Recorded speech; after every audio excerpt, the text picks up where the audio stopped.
अच्छा। जी, मैं पीताम्बर कुमार और आप देख रहे हैं आरवीपी टाइम्स नमस्कार और आपको मिलवाने जा रहा हूँ मानक मंथन का कार्यक्रम है, तो अपने भारतीय मान स्टैंडर्डाइज़ किया गया है सभी वस्तुओं के लिए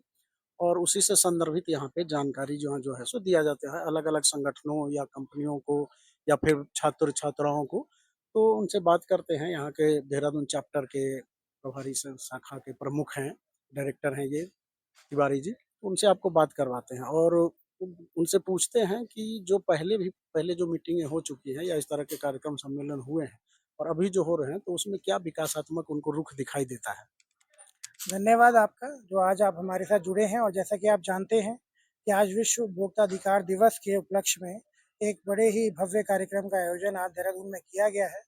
जिसमें भारतीय मानक ब्यूरो का उद्देश्य ये रहा कि जो भी आम उपभोक्ता के अधिकार हैं, वह सभी लोग उससे परिचित हों और उसका उपयोग निरंतर करें। आज के समय में जब आप देखते हैं कि विभिन्न प्रकार के सामानों में धोखाधड़ी के केस आते हैं और आजकल साइबर धोखाधड़ी भी बहुत बढ़ती जा रही है, तो हर एक नागरिक को सचेत होने की आवश्यकता है और वो सचेत देखिए इस तरीके से भी हो सकता है कि अगर हम जागरूकता कार्यक्रम निरंतर आयोजित करते रहें और जागरूकता की श्रृंखला में आप जैसे समझते ही हैं कि पिछले 1-2 साल से लगातार उत्तराखंड के जो क्षेत्र है उसमें हम सुदूरवर्ती क्षेत्रों में भी जाके चाहे ग्रामीण क्षेत्र के लोग हों या शहरी, उन सबको भारतीय मानक ब्यूरो की विभिन्न योजनाओं, परियोजनाओं के बारे में बताते रहे, उसके जो फ़ायदे हैं उनके बारे में बताते रहे और आने वाले वर्षों में भी लगातार इस पे कार्य चलता रहेगा।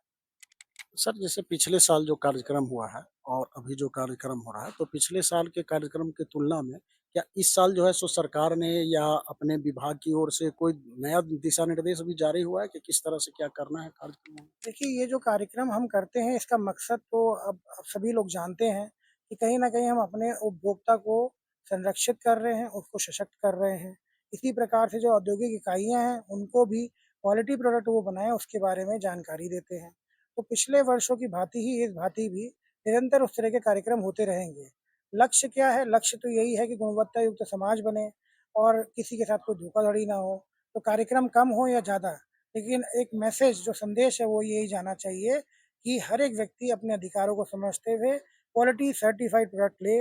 स्टैंडर्ड्स को समझे, पढ़े। मुझे लगता है कि हमारा जो ये ऑब्जेक्टिव जो आप जिसके बारे में ज़िक्र कर रहे थे, क्वांटिटी मैटर नहीं करती है, क्वालिटी मैटर करती है। जी सर, थैंक यू। अभी मैं पहुँचा हुआ हूँ मानक मंथन के कार्यक्रम में और वहाँ पे औद्योगिक एसोसिएशन के अध्यक्ष पहुँचे हुए हैं, तो उनसे जानते हैं कि किस संदर्भ में मानक मंथन था और इस कार्यक्रम में क्या अभी निहित हुआ है, क्या तय हुआ है या क्या तय होने जा रहा है? तो देखिए, सर आज हमारा वर्ल्ड कंज्यूमर राइट्स डे को हम सेलिब्रेट कर रहे हैं और उसके ऊपर जो है कंज्यूमर्स के क्या राइट्स हैं, उनकी क्या ड्यूटीज़ हैं, उसके साथ-साथ इंडस्ट्रीज़ की क्या रिस्पॉन्सिबिलिटीज़ हैं, उसके ऊपर एक चर्चा हुई, उसके ऊपर एक डिस्कशन हुआ। उसके साथ-साथ मानक मंथन जो सीरीज़ बीआईएस द्वारा चलाई जा रही है, उसमें जो कोटेड पेपर है, जो फूड पैकेजिंग या फूड प्रोडक्ट्स के कॉन्टेक्ट में आता है, उसके लिए जो आपका क्वालिटी कंट्रोल ऑर्डर आया है, उसके बारे में आज जो है विभिन्न इंडस्ट्री रिप्रेजेंटेटिव्स को जानकारी दी गई है कि उनको क्या-क्या स्टैंडर्ड्स फॉलो करने हैं, किस तरीके से उस पेपर का निर्माण करना है और क्या उसमें ध्यान रखना है। तो सर जैसे कि पहले भी मानक मंथन कार्यक्रम होता रहा है और अलग-अलग चीज़ों विभिन्न प्रकार के वस्तुओं पे जो स्टैंडर्डाइज़ किया गया है, उस पे चर्चा होती रही है। तो अभी जो इस बैठक हुआ है, तो इस संदर्भ में क्या आपको ये लगता है कि पहले जो चर्चा हुई है, उसमें कुछ उसमें विकास हुआ है, पॉजिटिव वर्क हुआ है और जो देखिए, ये सेक्टर स्पेसिफिक मानक मंथन्स हैं। Different different quality control orders आ रहे हैं, जैसे इलेक्ट्रिकल गुड्स के लिए आ रहे हैं, हेलमेट्स के लिए आ रहे हैं, फूड प्रोडक्ट्स के लिए आ रहे हैं, पैकेजिंग के लिए आ रहे हैं। पैकेजिंग में फ्लेक्सिबल पैकेजिंग भी है, प्लास्टिक रिलेटेड, पेपर पैकेजिंग के बारे में आ रहे हैं। तो डिफरेंट डिफरेंट जो भी इनके क्वालिटी कंट्रोल ऑर्डर्स आ रहे हैं, उसके ऊपर अवेयरनेस हो रही है और उसकी जानकारी जो है इंडस्ट्रीज को दी जा रही है कि उन्हें अब ये स्टैंडर्ड्स को फॉलो करना पड़ेगा। अपने निर्माण में अपने जो प्रोडक्ट निर्माण वो कर रहे हैं, उसमें उनको इंटीग्रेट करना पड़ेगा। ये मैंडेटरी है। नहीं, जैसे चूँकि आप अध्यक्ष हैं उस उद्योग एसोसिएशन के यहाँ पर, तो आप जो अपने आपस की जो मीटिंगें लेते हैं एसोसिएशन का या कुछ, तो आपको ये लग रहा है कि अलग-अलग फैक्ट्रियों में या कंपनियों में उस स्टैंडर्डाइज़ को फ़ॉलो किया जा रहा है या उसमें काम हो रहा है क्या और फ़ॉलो किया जा रहा डेफ़िनेटली जब मैंडेटरी है तो उसे फॉलो करना ही पड़ेगा। अभी एक फैक्ट्री थी टफन ग्लास बनाती थी, वहाँ पे नहीं फॉलो हो रहा था, आपने जाके उसको सीज़ किया, उसके बाद अब उसने पूरा अपना कंप्लायंस कर दिया, तो उसके बाद ही उसका प्रोडक्शन शुरू हो पाया। तो उस तरह का अगर एक इंसिडेंट भी होता है तो उसका मैसेज जो है सारी इंडस्ट्रीज को जाता है। अब जैसे कोटेड पेपर की आज जो हमने बात करी है और वो फूड जो प्रोडक्ट्स होते हैं उनके कॉन्टेक्ट में वो आता है, तो ये कंज्यूमर के लिए भी मैंडेटरी हो जाता है कि वो देखे कि वो क्या प्रोडक्ट्स खरीद रहा है और किस पैकेजिंग में वो खरीद रहा है, और इंडस्ट्री के लिए तो ये बहुत ही ज़रूरी है क्योंकि रिस्ट्रिक्टेड है, उसके बगैर उन चीज़ों को फॉलो किए बगैर हम बना ही नहीं सकते और हमें उस पे मार्क डालना है।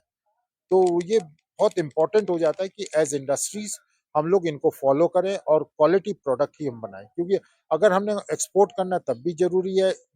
विद इन द कंट्री हमने पैकेजिंग देनी है, जो हमारे बायर्स हैं उनको भी पता है कि हाँ भाई ये क्वालिटी कंट्रोल ऑर्डर आ गया है और इन मानकों के स्वरूप ही मैं पैकेजिंग को खरीदूंगा, तो वो सब